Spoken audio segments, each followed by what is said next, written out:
Right breaking చూస్తున్నాం. యాదగిరిగుట్ట లక్ష్మీ నరసింహస్వామి ఆలయ పాలకవర్గం కొలువు తీరనుంది. యాదాద్రి టెంపుల్ డెవలప్మెంట్ బోర్డు నూతన పాలకవర్గ ప్రమాణ స్వీకారానికి ముహూర్తం ఖరారైంది. ఈ నెల 11న ఉదయం 11:37 ప్రధాన ఆలయంలోని బంగారు వాకిలి ఎదుట చైర్మన్, సభ్యులు, కోఆప్షన్ సభ్యులతో ఆలయ ఈవో భవానీశంకర్ ప్రమాణ స్వీకారం చేయించనున్నారు.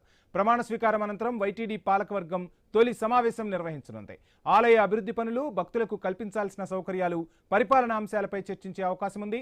గత నెల 30న యాదగిరిగుట్ట టెంపుల్ డెవలప్మెంట్ బోర్డు ఏర్పాటు చేస్తూ ప్రభుత్వం జీవో విడుదల చేసింది. యాదాద్రిని మరింత అభివృద్ధి చేసి భక్తులకు మెరుగైన సౌకర్యాలు కల్పించే లక్ష్యంతో కొత్త పాలకవర్గాన్ని ఏర్పాటు చేసింది సర్కార్.